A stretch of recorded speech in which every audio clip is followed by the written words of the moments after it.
In this lecture, we're going to learn about chemical nomenclature, how to name chemical compounds using a IUC naming system.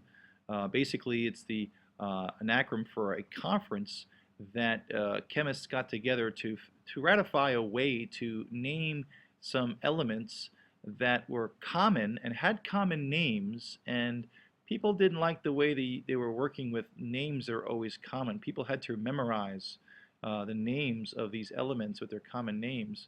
Uh, Galena is one of them. This is an example of galena, okay, and some other compounds that had funny names that people again weren't common with or didn't know. They thought they could come up with a naming system that actually used, okay, the elements and their naming in the elements periodic table to do this. And that way we can name, and once we know what elements make up the compound, by using the periodic table and some other additional little add-ins, we can come up with a name that depends not just based on common names and who found them, but on what makes them up. So in any case, let's start with the first one. The first understanding is that we're dealing with binary compounds first, and why I did that is beyond me. I meant to do this. So binary compounds means that they are made up of just two different elements. So we had in the first number one we have hydrogen, okay, and again this one's coming, get me. So we have hydrogen and we have sulfur. Two different elements. I could care less how many of each. So what we do is, okay, or at least what I teach is I like to split this up. And we've already have learned a little bit about binary compounds. So what I'm going to do is get rid of this, and I'm going to split this up. I'm going to draw a line right down the middle. And the reason why I do that is because the one in front is positive. This is the positive ion. And the one that is leading, or I say at the end, is negative. All right, so the positive ions in front, negative in the back. So what charge is hydrogen? Well, if you don't know, you go to the periodic table and we see that we have a hydrogen over here, and let's make it bigger. And we know hydrogen becomes +1 and -1. Because hydrogen is in front, we write +1. Okay, nothing difficult there. Or at least I know hydrogen was +1, and I'm just explaining why this is put together it is. And of course sulfur is at the end, okay? And you certainly don't need the periodic table to answer this question, but I'm showing how the naming system works. Sulfur becomes -2, +4, and +6. I'm confused. The two elements I just showed you had multiple charges. Sulfur has -2, +4, and +6. Hydrogen has +1 and -1. How do I know who's positive, who's negative? It's very simple. Okay, the elements in front are always positive. Therefore, hydrogen only had one choice, +1. Now, if sulfur is at the end, okay, then if it's trailing, then it has to be negative for this entire compound to be 0. So if you go back to the periodic table and we look for sulfur, we're going to find that sulfur, okay, only has one negative choice. So therefore it's -2. And that's why if you go back to the problem, hydrogen and sulfur bonded together, there needs two of these. Each one is +1. Each sulfur, okay, is -2. So clearly need two of these. So how do we name it? Well, the one that's in front, or positive, we just write the element. So this would be hydrogen. The one after is sulfur. But what we do, if you remember, we add IDE to the end, okay? So sulfide. So something is binary. We need a naming system that tells us what element is in front, and we need a naming system that only tells us what's in back, but if in fact it's just binary. So by ending in IDE, it's screaming that this is just a two-element compound. So if I say the word hydrogen sulfide, I'm saying, hey, I have a hydrogen, and I have a sulfur. And you have to figure out how many H's. Understanding in this question, we're taking the chemical formula and we're writing the name, but we also have to remember that sometimes I'm going to give you the actual chemical name and you have to write the chemical formula. So if I gave you hydrogen sulfide, it's like, okay, hydrogen's in front, sulfur is in the back, it's just two elements because it's IDE, all right? And then I have to figure out how many of each, because the naming system is not going to have a di or tri or tetra. It's just going to give you the elements. The numbers, okay, are not in the naming system, but they're implied by the charges. For instance, hydrogen is +1.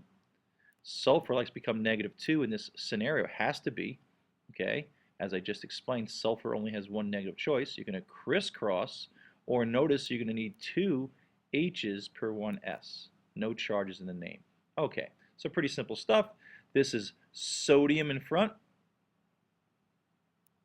and you have a fluoride ion. It's fluorine, but we add IDE because it's binary. So sodium fluoride, which is in your toothpaste. Well, we have magnesium in front, so we write magnesium. And this is chlorine, but because it's binary, it's chloride, magnesium chloride. Okay, then we have number 4, you have aluminum. That's the one in front. Don't get crazy with these numbers.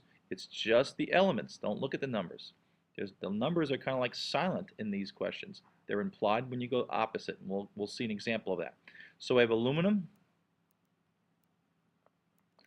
and of course it's oxygen, so it's oxide. And if you don't know how to spell, till you get to the ide, I get it. If you put oxygenide, I would give you full credit because you're telling me, hey, it's binary, it needs an ID ending, okay? And of course, the rest of these are pretty simple, okay? Running down this is magnesium iodide. It's iodide, or iodine, but you add IDE, iodide, to do this. So magnesium iodine, but iodide, okay? Okay, now look, H is at the ending. Whoa, that's weird. The one in front is positive, the one that's at the end, how can that be at the end? Well, if you remember, hydrogen has the ability to be negative. So remember that? Look at your periodic table. Hydrogen can be -1. If it's at the end, it only has one negative charge. So it's one way to do that. Okay, so sodium can only be +1. So it's sodium. Hydrogen, so hydride. Okay, so those are pretty straightforward. Let's go down to the bottom, okay? And now I'm starting with the name, and we want the actual chemical formula. So we know the first one is positive. So I'm going to write it over here. I start with the charges and do my work, and then I write the chemical formula, which is not going to have any charges because all of these chemical formulas are going to be electrically neutral. So strontium, oh, oxide, it's telling me it's just Sr and O. It's screaming to me that it's binary. Okay, strontium is a group 2 element, so if you didn't know that, the whole part of this exercise going through all these namings, you're going to learn all the positioning. So strontium is a group 2 element, an alkaline earth, and it only has one choice, +2. So I know it's +2. And I put that there. And I know that oxygen is -2 when I look it up on the periodic table. Okay, crisscross, if you do so, you might get Sr2O2, but if you crisscross, you have to always reduce to lowest terms. So really, you need one strontium who's +2 to one oxygen. Strontium oxide, pretty simple stuff. Sodium is a group 1 element. If you don't notice that, it only becomes +1. Sulfur is underneath oxygen, and again, if you don't know, you check out sulfur. I know we did it for another problem, okay? And there's sulfur. It has a bunch of charges, but only one negative choice, -2. Let's go look at sodium. Sodium only has one choice, +1. Okay, so you know the one in front is positive. Sulfur can only become -2 in terms of being negative. So clearly I need 2 of these if you crisscross. Na2S. Okay, and again, calcium is also a group 2 element, only becomes +2. Hydride, if it's at the end, is -1, so crisscross, and you see you need 1 of these per 2 of these. All right. Now, if you notice something, this seems odd. What in the heck, okay, sorry, what is this business here with the Roman numerals? Well, if if you look at all the choices or all the work that we've done together, okay, all of the leading elements, only had one choice that they can become. So all of these elements, this one, sodium, only becomes +1, magnesium +2, aluminum +3, magnesium +2. These guys only had one choice. So when you write the chemical name for elements that only have one choice, okay, you don't need to tell anybody which oxidation state you have. It's when you have elements that have two choices. Let me explain. If you look at number 8, I have iron bromide. Now I'm going to zoom in here. We're going to look at careful, close attention to iron bromide. Now there's two types of iron bromide. When you say iron bromide to me, I don't know which one you want, because if you look at iron, okay, on the periodic table, iron can become +2 or it can become +3. One of the properties of many transitional metals, they have multiple states they can become. So just to make sure I'm right, or if you don't believe me because I'm too tall, look at iron, Fe. It's +2 and +3. Look at the other transitional. They have multiple. The ones that we just did that had magnesium, they had sodium, calcium, potassium, these only had one choice. So when we name them, we didn't have to say which of the oxidation states we have. But when we have ones that have multiple positives, you've got to denote which one we're talking about. So what we do is we use that Roman numeral system, okay? For instance, in this chemical formula, we've got to figure out which one we have. So here's what we do. I know a bromide is -1.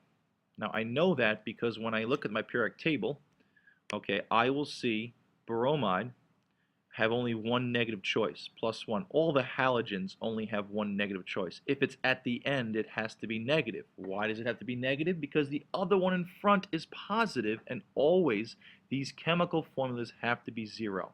So let's go. So bromide's -1, okay, and there's 2 of them, so there's a -2 overall. This bottom number has to equal 0. It's the overall. So if individually each bromide's -1, there's 2 of them, -2 overall, that means I need on this side, the positive side, a +2 to make this 0. Since there's only one iron here, each iron is +2. So we would say iron, bromide, but because iron can have more than one charge, we say iron Roman numeral 2. Not to say the second charge. This 2 means explicitly +2.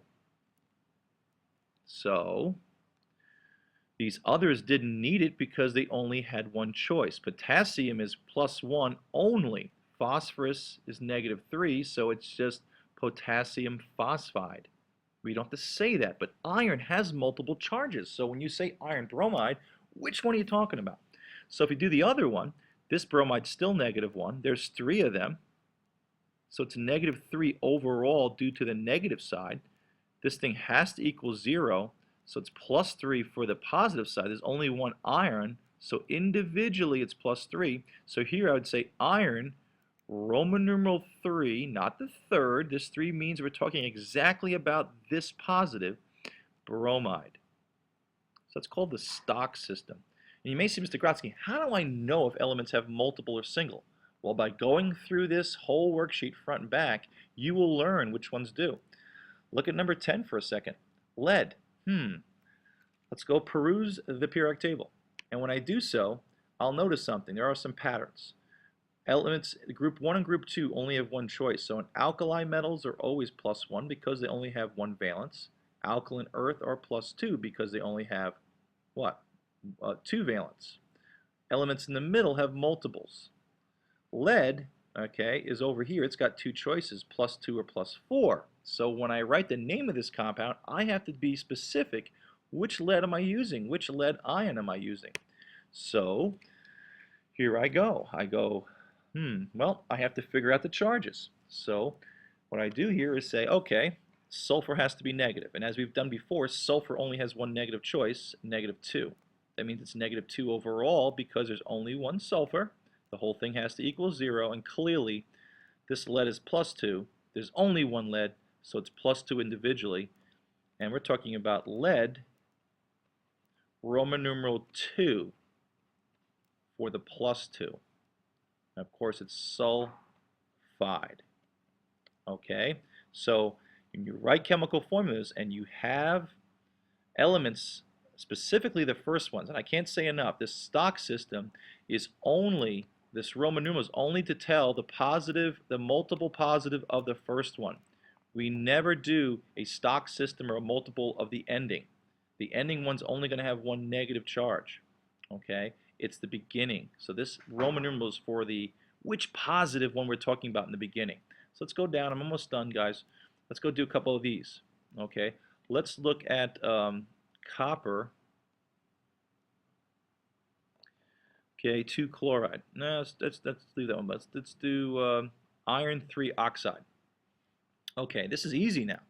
They're screaming and telling me iron is exactly what charge? That's right, +3. Iron is +3. How do I know? It's telling me this is +3. And of course, saying oxide means I just have 2 elements. I have oxygen. I know it's -2. So if you want to crisscross or notice, do a common factor, this is going to be Fe2O3. I used +3. All right. Aluminum doesn't have a Roman numeral. Why? Because aluminum only has one choice. So you can clearly see why that's worked. So that's all I'm doing today. Okay, please finish this first side. Continue it if you'd like. And that's how we name binary compounds, including the elements that have more than one oxidation state. Positive oxidation state. This is always for the first one. The ending doesn't get a multiple ever. Okay, hope you enjoyed.